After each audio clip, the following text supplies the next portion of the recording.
Hello, good morning to all of you. ಈಗ ನಿಮಗೆ ರಾಹು 8ನೇ ಮನೆಯಲ್ಲಿ ಕುಂಡಲಿಯಲ್ಲಿದ್ದರೆ ಯಾವ ರೀತಿಯ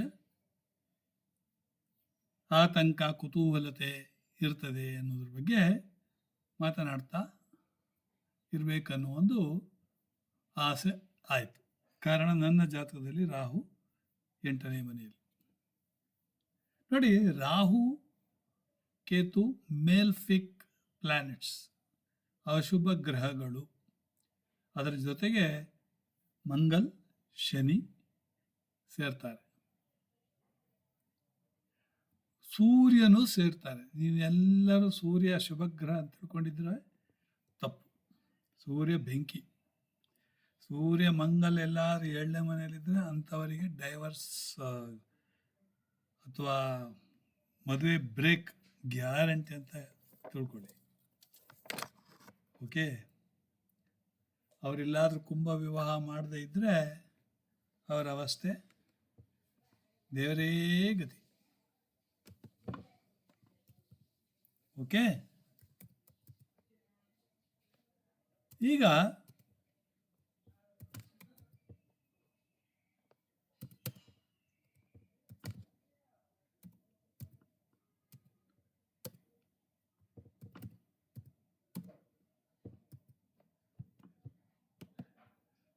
ರಾಹು ಕೇತು ಉಲ್ಟಾ ತಿರುಗುವವರು, ಆಂಟಿ ಕ್ಲಾಕ್ ವೈಸ್ ಡೈರೆಕ್ಷನ್. ಅಂದರೆ ರಾಹುವಿನ ಡೈರೆಕ್ಷನಲ್ಲಿ ಮಂಗಲಿದ್ದ ಪಕ್ಷದಲ್ಲಿ ಅದು ಅವರಿಗೆ ಸೇಫ್. ರಾಹು ಆವಾಗ 8ನೇ ಮನೆಯಲ್ಲಿ ಯಾವ ರೀತಿಯ ತೊಂದರೆಗಳನ್ನು ಕೊಡಲಿಕ್ಕಿಲ್ಲ. ಇನ್ನು ಕೆಲವರು ರಾಹು 8ನೇ ಮನೆಯಲ್ಲಿದ್ದರೆ ಅಯ್ಯೋ ಬಾ ಹೋಯ್ತು, ನಮ್ಮ ಇಡೀ ಜೀವಮಾನವೇ ಹೋಯಿತು ಅಂತ ಅಳುವವರಿದ್ದಾರೆ. ನೋಡಿ, ಮೇಲ್ಫಿಕ್ ಗ್ರಹಗಳು ಮೇಲ್ಫಿಕ್ ಮನೆಗಳಲ್ಲಿ ಇದ್ದಲ್ಲಿ, ಯಾವುದು ಮೇಲ್ಫಿಕ್ ಮನೆಗಳು, ಯಾವುದು ಅಶುಭ ಮನೆಗಳು, ಮೂರನ್ನು ತೆಗೆದುಕೊಳ್ಳಿಕ್ಕೆ ಸಾಧ್ಯ ಇಲ್ಲ. 6, 8, 12ನೇ ಮನೆ. ಈಗ 3 ಅಭಿವೃದ್ಧಿ ಮನೆಗೆ ಸೇರುತ್ತೆ. 6, 8, 12 8ನೇ ಮನೆ ಸಾವಿನ ಮನೆ. 6ನೇ ಮನೆ ಋಣ, ರೋಗು, ರಿಪುವಿನ ಮನೆ, ಶತ್ರುವಿನ ಮನೆ. ಋಣ ಅಂದರೆ ಸಾಲ, ರಿಪು ಅಂದರೆ ಶತ್ರು, ರೋಗ ಗೊತ್ತೇ ಇದೆಯಲ್ಲ. ಇನ್ನು 12ನೇ ಮನೆ ಖರ್ಚಿನ ಮನೆ ಹಾಗೂ ನಷ್ಟದ ಮನೆ. ಇಲ್ಲಿ ರಾಹು ಇದ್ದಲ್ಲಿ ಏನಾಗುತ್ತೆ? Minus into minus plus. ಹೌದಾ? ಒಂದು. ಇನ್ನು ರಾಹುವಿನ ಕ್ಯಾರೆಕ್ಟರ್ ತೆಗೆದುಕೊಳ್ಳಿ. ರಾಹು ಒಳ್ಳೆ ಮಾತನಾಡುವ ಗ್ರಹ. ರಾಹು ಒಳ್ಳೆ ಒಂದೇ ರಾತ್ರಿಯಲ್ಲಿ ನಿಮ್ಮನ್ನು ಅತೀ ಶ್ರೀಮಂತನಾಗಿ ಇಲ್ಲ ಅತೀ ಕಡು ಬಡವನನ್ನಾಗಿ ಮಾಡುವಂಥ ಗ್ರಹ. ಅನೇಕ ಕಾರಣಗಳಿವೆ. ರಾಹು ಗುರು ಇದ್ದರೆ ಗುರು ಚಂಡಾಲ ಯೋಗ ಅಂತ ಹೇಳ್ತೇವೆ. ರಾಹು ಮೆಟೀರಿಯಲಿಸ್ಟಿಕ್ ಗ್ರಹ ಅಂತ ಹೇಳಿ ಹೇಳ್ತೇವೆ. ಅದೇ ಕೇತು ಆಧ್ಯಾತ್ಮಿಕ ಗ್ರಹ ಅಂತ ಹೇಳಿ ಹೇಳ್ತೇವೆ. ಕೇತು ರೂಟನ್ನು ಹುಡುಕಿಕೊಂಡು ಹೋಗುವಂಥ ಗ್ರಹ ಅಂತ ಹೇಳ್ತೇವೆ. ಅಂದರೆ ರಿಸರ್ಚ್ ಓರಿಯೆಂಟೆಡ್ ಗ್ರಹ. ಕೇತು ಒಳ್ಳೆಯ ಪೊಸಿಷನ್ಲಿದ್ದರೆ ಅವರು PhD ಗ್ಯಾರಂಟಿ. ಓಕೆ, ಸೊ 8ನೇ ಮನೆ ಇನ್ಯಾವುದು? ಕಾಲಪುರುಷ 8ನೇ ಮನೆ ನಿಮಗೆ ವೃಶ್ಚಿಕ ರಾಶಿ ಬರ್ತದೆ. ವೃಶ್ಚಿಕ ರಾಶಿ ಮೇಷ, ವೃಷಭ, ಮಿಥುನ, ಕಟಕ, ಸಿಂಹ, ಕನ್ಯಾ, ತುಲಾ, ವೃಶ್ಚಿಕ 8ನೇ ಮನೆ. ಅದರ ಅಧಿಪತಿ ಯಾರು? ಮಂಗಲ್. ಕೇತು ಕೂಡ ಅದೇ ಮನೆಯ ಅಧಿಪತಿ. 8ನೇ ಮನೆ ನಿಮಗೆ ಮೋಕ್ಷದ ಮನೆ, ಅಕ್ಕಲ್ಟ್ ಸೈನ್ಸಿನ ಮನೆ. ತಾಂಬೂಲ ಶಾಸ್ತ್ರ, ಕವಡಿಕೆ ಶಾಸ್ತ್ರ, ಜ್ಯೋತಿಷ್ಯ, ಅಷ್ಟಮಂಗಲ ಪ್ರಶ್ನೆ, ಇದೆಲ್ಲ ನೀವು ಬರಬೇಕಾದ್ರೆ ಅಷ್ಟಮ ಸ್ಥಾನ ಭಾಳ ಒಳ್ಳೆಯದಿರಬೇಕು. ಆವಾಗಲೇ ನಿಮಗೆ ವಿದ್ಯೆ ಬರ್ತದೆ. ಅಲ್ಲಿ ಒಂದು ವೇಳೆ ಶನಿ ಕೇತು, ಬುಧ ಕೇತು, ಶುಕ್ರಕೇತು, ಸರಸ್ವತಿ ಯೋಗ ಇದೆಲ್ಲ ಇದ್ದಲ್ಲಿ, ಬೃಹಸ್ಪತಿ ಕೇತು ಇದೆಲ್ಲ ಇದ್ದಲ್ಲಿ ನಿಮಗೆ ಜ್ಯೋತಿಷ್ಯದ ಜ್ಞಾನ, ಅಕ್ಕಲ್ಟ್ ಸೈನ್ಸ್ ಇದೆಲ್ಲ ನಿಮಗೆ ಆಟೋಮ್ಯಾಟಿಕ್. ರಾಹು ಎಲೆಕ್ಟ್ರಾನಿಕ್ಸ್ ಕಾರಕ, ರಾಹು ಎಲೆಕ್ಟ್ರಿಕಲ್ಸ್ ಕಾರಕ. ಸೊ ರಾಹು ಡಿಜಿಟಲ್ ಮೀಡಿಯಾಗೆ ಕಾರಕ. ಸೊ ಅದರಿಂದ 5ನೇ ಮನೆಯಲ್ಲಿ ರಾಹು ಇದ್ದರೆ ಏನಾಗುತ್ತೆ ಅಂತ ಕೇಳ್ಬೋದು. 5ನೇ ಮನೆಯಲ್ಲಿ ರಾಹು ಇದ್ದರೆ ಸರ್ಪದೋಷ ಅಂತ ನಾವು ದಕ್ಷಿಣ ಕನ್ನಡದವ್ರು ಹೇಳ್ತೇವೆ. ಇಲ್ಲಿನವರಿಗೆಲ್ಲ ಗೊತ್ತಿಲ್ಲ ಅದು. ಆವಾಗ ನೀವು ಕುಕ್ಕೆ ಸುಬ್ರಹ್ಮಣ್ಯಕ್ಕೆ ಹೋಗಿ ಸರ್ಪಶಾಪ ಸಾಶ್ಲೇಷ ಬಲಿಯನ್ನು ಮಾಡಬೇಕಾಗುತ್ತೆ. ಇಲ್ಲಾಂದರೆ ಏನಂತ ಮಕ್ಕಳ ಉಂಬಿಕಲ್ ಕಾರ್ಡ್ ಗೊತ್ತಲ್ಲ, ಆ ಹುಕ್ಕಳು ಬಳ್ಳಿ ಮಕ್ಕಳಿಗೆ ಸುತ್ತಕೊಂಡು ಹೊಟ್ಟೆಯಲ್ಲೇ ಸತ್ಬಿಡ್ತಾರೆ. ಮೊನ್ನೆ ಒಬ್ಬರು ಯಾರೋ ಹೇಳಿದರು, ಉಂಬಿಕಲ್ ಕಾರ್ಡ್ ಸುತ್ತಕೊಳ್ತದೆ, ಬೇಗ ಸಿಸೇರಿಯನ್ ಮಾಡಬೇಕು, ಇಲ್ಲಾಂದ್ರೆ ನೀವು ಮಗಿನ ಕಳ್ಕೊಳ್ತೀರ. ಕೊನೆ ಆಪರೇಷನ್ ಮಾಡಿದ್ರು ಗಂಡು ಮಗು. ನೋಡಿ ಎಂಥ ಒಂದು ಅವಸ್ಥೆ. ಅದು ಅವರು ಆ ರೀತಿಯ ಮಾಡಲಿಲ್ಲ. ಈಗ ಸಿಸೇರಿಯನ್ ಆಪರೇಷನ್ ಎಲ್ಲ ಆಗೋದ್ರಿಂದ ಈಗ ಕೇಳಬೇಡಿ, ಅದೆಲ್ಲ ಒಳ್ಳೆಯದೇ ಆಗ್ತದೆ ಅಂತ ಇಟ್ಕೊಳ್ಳಿ. ಈಗ ಇದು ನೋಡಿ, ಕುಂಡಲಿ ಮಿಥುನ ಲಗ್ನಕ್ಕೆ ಅಷ್ಟಮದಲ್ಲಿ ರಾಹು, ಆದರೆ ಕುಜ ಅಲ್ಲೇ ಎದುರುಗಡೆ ಇದ್ದಾನೆ. ಅದನ್ನು ಇವರಿಗೆ ಅದು ಏನು ತೊಂದರೆ ಇಲ್ಲ ಅಂತೇಳಿ ಹೇಳ್ಬೋದು. ಓಕೆ, ಸೊ ರಾಹು ಇದ್ದಲ್ಲಿ ನಿಮಗೆ ಇಂಟ್ಯೂಷನ್, ಅದೇ ಹೇಳಿದ್ದು ನಿಮಗೆ 8ನೇ ಮನೆ ಇಂಟ್ಯೂಷನ್. ಸೊ ಇಂಟ್ಯೂಷನ್ ಆಟೋಮ್ಯಾಟಿಕ್ಕಾಗಿ ಬಂದ್ಬಿಡುತ್ತೆ. ರಾಹು ಶುಕ್ರ ಎಲ್ಲ ಮಕರದಲ್ಲಿ ಇದ್ದಂತ ಅವರಿಗೆ ಹೆಣ್ಣಿನ ಅಟ್ರಾಕ್ಷನ್ ಗ್ಯಾರಂಟಿ ಇದೆ ಅಂತ ಹೇಳ್ಬೋದು. ಇವತ್ತು ಹೇಳಿದರೆ ಮುಂದೆ ಕೂಡ, ಇವತ್ತಿಲ್ಲದೆ ಇರ್ಬೋದು, ಮುಂದೆ ಬರುತ್ತೆ ಅಂತ ಹೇಳಿದರೆ ಅದು ಖಂಡಿತವಾಗಿ ಹೇಳ್ಬೋದು. ನಿಮ್ಮ ಜ್ಯೋತಿಷ್ಯ ಸುಳ್ಳಾಗಲಿಕ್ಕಿಲ್ಲ. ರಾಹು ಅಂದರೆ ಹಾಗೆ. ರಾಹುವಿನ ಇದ್ದೇ ಯಾವುದಾದ್ರು ಗ್ರಹಗಳ ಮೇಲೆ ಪರಿಣಾಮ. ಈಗಂತೂ ಕ್ಯಾನ್ಸರ್, ರಾಹು ಅಂದುಕೊಳ್ಳೋ ಕ್ಯಾನ್ಸರ್. ಸೊ ರಾಹು ಕನ್ಯಾದಲ್ಲಿ, ರಾಹು ಮರ್ಕ್ಯೂರಿ ಇದ್ದರೆ ವಿಪರೀತ ಪಾಂಡಿತ್ಯ ಯೋಗ, ಅಂದರೆ ಡಬಲ್ ಡಿಗ್ರಿ ಆಗಲೇಬೇಕು ತಿಳ್ಕೊಳ್ಳಿ. ರಾಹುವಿನ ದೃಷ್ಟಿ ಕೂಡ ಮರ್ಕ್ಯೂರಿ ಮೇಲಿದ್ದರೆ. ಕೆಲವರಿಗೆ ನಾನು ಸುಮಾರು ಚೆಕ್ ಮಾಡಿದ್ದೇನೆ, ಮನೆಗೆ ಬಂದವರಿಗೆ ಹೇಳಿದಾಗ, ಹೌದು ನಾನು 2 BSc MBA ಮಾಡಿದ್ದೇನೆ, MTech ಮಾಡಿದ್ದೇನೆ, 2 ಡಿಗ್ರಿ ಬಗ್ಗೆ ಹೇಳ್ತಾ ಇರ್ತಾರೆ. ಈಗ ICW ಮಾಡ್ತಾ ಇದ್ದೀನಿ, BSc BCom ಆಗಿದೆ ಅಂತ ನೋಡಿ. ಸೊ ಮೂಲಾಧಾರ ಚಕ್ರವನ್ನು ಆಕ್ಟಿವೇಟ್ ಮಾಡಿದರೆ ನಿಮಗೆ ಮೆಡಿಟೇಷನಲ್ಲಿ ಇಂಪಾರ್ಟೆಂಟ್ 7 ಚಕ್ರಗಳು. ಅದರಲ್ಲಿ ಮೂಲಾಧಾರ ಚಕ್ರ ಕೇತು ಮತ್ತು ಕುಜ ಇರುವಂಥ ಜಾಗ.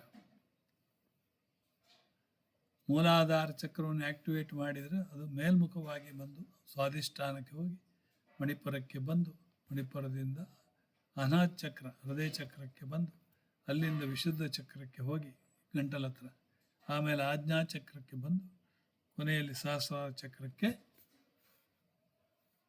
ತಗಲುತ್ತದೆ. ಇದೇ ರೀತಿ ಮೇಲ್ಮಟ್ಟಕ್ಕೆ ಹೋಗ್ತಾ ಇರುತ್ತೆ. ನೀವು ಮೆಡಿಟೇಷನ್ ಮಾಡುವಾಗ ಮೂಲಾಧಾರ ಟು ಸಹಸ್ರಾರ ಇಮ್ಯಾಜಿನೇಷನ್, ಒಂದು ಇಮ್ಯಾಜ್ ಮಾಡಿಕೊಳ್ಳಿ. ಸೂರ್ಯಗ್ರಹ, ಉದಯುತ್ತಿರುವ ಸೂರ್ಯಗ್ರಹ ನಿಮ್ಮ ಮೂಲಾಧಾರದಲ್ಲಿದ್ದ ಸೂರ್ಯ ಕಿರಣವು ಮೇಲ್ಮುಖವಾಗಿ ಹೊರಟಿದೆ. ಉಸಿರು ತಗೊಳ್ಳಿ, ಬಿಡಿ. ತಗೊಳ್ಳುವಾಗ ಥಿಂಕ್ ದ್ಯಾಟ್ ಸೂರ್ಯನ ಕಿರಣ ಮೂಲಾಧಾರ, ಸ್ವಾಧಿಷ್ಠಾನ, ಮಣಿಪುರ, ಅನಾಹತ್, ವಿಶುದ್ಧ, ಆಜ್ಞಾ, ಸಹಸ್ರಾರಕ್ಕೆ ಮುಟ್ಟಿದೆ. ಉಸಿರು ಬಿಡುವಾಗ ಅದೇ ರೀತಿಯಲ್ಲಿ ಕೆಳಗಡೆ ಹೋಗ್ತಾ ಇದೆ. ಸೊ ಒಂದೇ, you should think of only sunrise, ಸೂರ್ಯಕಿರಣ. ಸೊ ಕಣ್ಣು ಮುಚ್ಚಿದಾಗ ಸೂರ್ಯಕಿರಣ ಹೋಗುತ್ತೆ ಬರುತ್ತೆ, ಹೋಗುತ್ತೆ ಬರುತ್ತೆ. ಅದೇ ನೋಡಿ, ಸಣ್ಣ ಮ್ಯೂಸಿಕ್ ಹಾಕಿ ಬಿಡ್ತಾರೆ ಮೆಡಿಟೇಷನಲ್ಲಿ. ನೀವು ಧ್ಯಾನ ಬದ್ಧರಾಗಿ ಕುಳಿತಿರ್ತೀರ, ಇಲ್ಲ ಮಲಗ್ತೀರ. ಆವಾಗ ನಿಮಗೆ ಒಂದು ರೀತಿಯ ಜ್ಞಾನೋದಯ, ಸಡನ್ ಒಂದು ಫ್ಲ್ಯಾಶ್ ಲೈಟ್ ಬಂದುಬಿಡುತ್ತೆ. ಮೆಡಿಟೇಷನಲ್ಲಿ ಇದು ಇಂಪಾರ್ಟೆಂಟ್. ಓಕೆ, ಸೊ ರಾಹು ಇದ್ದಲ್ಲಿ ನಿಮಗೆ ಹೆದರುವಂಥ ಅವಶ್ಯಕತೆ ಏನೂ ಇಲ್ಲ. ಅವನು ಛತ್ ಪಾಡ್ಕೆ ದೇತಾ ಹೇ ಅಂತ ಹೇಳ್ತೇವೆ. ಛತ್ ಪಾಡ್ಕೆ, ಚಪ್ಪಡ ಪಾಡ್ಕೆ, ಹೀಗೆ. ಸೊ ರಾಹು ಇದ್ದಲ್ಲಿ ನಿಮಗೆ ಮಕ್ಕಳು ಬಹಳ ಚಟುವಟಿಕೆಯಿಂದ ಕೂಡಿರ್ತಾರೆ. ರಾಹು ಇದ್ದಲ್ಲಿ ರಾಹು ಏನೋ ರಾವು ಹಿಡ್ದಿದ್ಯೋ ಕೇಳ್ತಾರೆ, ಬಕ ತಿಂದಾಗೆ ಸಾರಿ ಅಪ್ತಾರೆ. You cannot compare with those persons. Rahu ಇದ್ದಾವಾಗ ಅವರ ಮುಖದಲ್ಲಿ ಒಂದು ವರ್ಚಸ್ಸೇ ಬೇರೆ. ಸೊ ಆದ್ದರಿಂದ ನಿಮಗೆ ರಾಹು ಒಂದು ಇದ್ದು ಕೂಡ ಅಯ್ಯೋ ಹೆದರುವಂಥ ಅವಶ್ಯಕತೆ ಇಲ್ಲ. ಒಂದು ಕ್ಷಣ ನಮ್ಮನ್ನು ಕುಳಿತುಕೊಳ್ಳಿಕ್ಕೆ ಬಿಡುವುದಿಲ್ಲ ರಾಹು. ಆಲ್ವೇಸ್ ಈಗ ಬರ್ತೇನೆ, ಅರ್ಧ ಗಂಟೆ ನಾನು ನನ್ನ ಸ್ನೇಹಿತನ ಹತ್ರ ಹೋಗಿ ಬರ್ತೇನೆ ಅಂತ ಹೇಳ್ತಾರೆ. ಅದೇ ಕೇತು ಏನು ಮಾಡ್ತಾನೆ? ಕೇತು ನಿಮಗೆ ಆಧ್ಯಾತ್ಮಿಕದತ್ತ ಎಳಿತಾನೆ.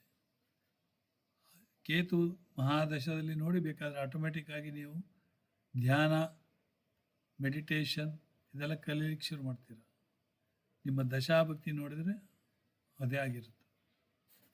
ಯಾವುದೋ ಮಹಾದಶದಲ್ಲಿ ಕೇತು ಭುಕ್ತಿ ಬಂದಿರುತ್ತೆ. ನಿಮ್ಮ ತಂದೆ ತಾಯಿಗಳನ್ನು ಇದು ಮಂತ್ರಾಲಯಕ್ಕೋ, ಶಿರಡಿಗೋ, ಇಲ್ಲ ಅಯೋಧ್ಯಕ್ಕೋ, ಇಲ್ಲ ಕಾಶಿಗೋ ಕರ್ಕೊಂಡು ಹೋಗುವ ಅಂತರಾಗಿರುತ್ತೆ. ಅಂದರೆ ರಿಲಿಜಿಯಸ್ ಪ್ಲೇಸ್ ವಿಸಿಟ್. ಆ ಟೈಮ್ನಲ್ಲಿ ಮನೆಯಲ್ಲಿ ಒಂದು ಸತ್ಯನಾರಾಯಣ ಪೂಜೆ ನಡೀತದೆ, ನವಗ್ರಹ ಶಾಂತಿ ನಡೀತದೆ, ಚಂಡಿಕಾಯಿ ಶಾಂತಿ ಮಾಡ್ತಾರೆ. ಹೀಗೆ ಎಲ್ಲ ಒಳ್ಳೆಯ ಕಾರ್ಯಕ್ರಮಗಳು ನಡೀತದೆ. ಅರಳು ಹೊಟ್ಟುವ ಹಾಗೆ ಮಾತನಾಡುವ ಒಂದು ಕಲೆಯನ್ನು ಕೊಡ್ತಾನೆ ಯಾರು? ರಾವ್. ಅದು ರಾವಿನ ಒಂದು ಗುಣ ಅಂತ ಹೇಳೋದೇ ಬೇಡ.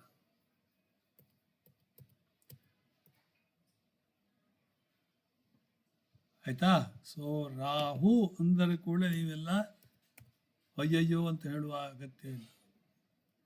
ಖರ್ಚು ಹಾಗೆ ವಿಪರೀತ ಖರ್ಚು ಕೂಡ ಮಾಡಿಸ್ತಾನೆ. ಸೊ ಕೋಟ್ಯಾಧೀಶ ಆಗಲಿಕ್ಕೆ ರಾಹು ನಿಮ್ಮನ್ನು ಮುಸ್ಲಿಮರ ಸಂಘನ್ನು ಬೆಳೆಸ್ಬೋದು. ರಾಹು ನಿಮಗೆ ಡಾಲರ್ ಇನ್ಕಮ್ ಕೊಡಿಸ್ಬೋದು. ಒಂದು ವೇಳೆ ರಾಹು 2ನೇ ಮನೆಯಲ್ಲಿದ್ದರೆ ನೀವು ಏನೇ ಆಗಲಿ ಡಾಲರ್ ಇನ್ಕಮ್ ಬರ್ತದೆ. ಜ್ಯೋತಿಷ್ಯ ಇನ್ಕಮ್ ಯೂಟ್ಯೂಬಲ್ಲಿ ಜಾಸ್ತಿ ಆಗಿ ಸೊ ನಿಮಗೆ ಕ್ವಾರ್ಟರ್ಲಿ ಒಂದು $10,000 ಬರುವಂಥ ಸಾಧ್ಯತೆ ಇದೆ, depending upon your popularity. Okay. So 6ನೇ ಮನೆಯಲ್ಲಿ ರಾಹು ಇದ್ದಂತೂ ಕೇಳೋದು ಬೇಡ, ಭಾಳ ಒಳ್ಳೆಯದು. ಅವರಿಗೆ ಶತ್ರುಗಳು ಯಾರೂ ನಿಲ್ಲುವುದಿಲ್ಲ. 6ನೇ ಮನೆಯಲ್ಲಿ ಕೇತು, ರಾಹು, ಮಂಗಲ್, ಶನಿ ಯಾರಿದ್ರೂ ಅಷ್ಟೇ ಒಳ್ಳೆಯ ಶುಭ ಗ್ರಹಗಳು ಇರಬಾರ್ದು. ಹಾಗೆ 8ನೇ ಮನೆಯಲ್ಲಿ ರಾಹು, ಕೇತು, ಶನಿ, ಸೂರ್ಯ, ಕುಜ ಇದ್ದರೆ ನಿಮಗೆ ಅನಗತ್ಯ ಹರ್ಡಲ್ಸ್ ಬರೋದಿಲ್ಲ. 12ನೇ ಮನೆಯಲ್ಲಿದ್ದರೆ ನಿಮಗೆ ಫಾರಿನಿಗೆ ಹೋಗ್ತೀರಿ ಅಂತ ಹೇಳ್ತೇವೆ. ಕೊನೆಯ ಪಕ್ಷ ಅಟ್ಲೀಸ್ಟ್ ಫಾರಿನ್ ವಿಸಿಟಾರು ಮಾಡಿ ಬರ್ತೀರಿ, ಡಿಪೆಂಡಿಂಗ್ ಅಪಾನ್ ಚರ ಸ್ಥಿರ ದುಸ್ವಭಾವ ರಾಶಿ. ದುಸ್ವಭಾವದಲ್ಲಿದ್ದರೆ ಹೋಗಿ ಬರ್ತೀರ, ಚರ ರಾಶಿಯಲ್ಲಿದ್ದರೆ ಅಮೇರಿಕಾ ನೋಡಿ ಬರ್ತೀರ, ಅದೇ ಸ್ಥಿರ ರಾಶಿಯಲ್ಲಿದ್ದರೆ ಪರ್ಮನೆಂಟ್ ಆಗಿ ಅಲ್ಲೇ ಕುಕ್ಕರ್ ಬಡಿತೀರಿ, ಸೆಟ್ಲ್ ಆಗ್ತೀರಿ. ಆಯಿತಾ? ಸೊ ಇದಿಷ್ಟು ನನಗೆ ನಿಮಗೆ ರಾಹುವಿನ ಬಗ್ಗೆ ಹೇಳಬೇಕಂತ ಅನಿಸ್ತು, ಹೇಳಿದ್ದೇನೆ. ಇಲ್ಲಿಗೆ ನಾನು ಮುಕ್ತಾಯ ಮಾಡ್ತೇನೆ. ಆಯಿತಾ? Thank you very much. God bless.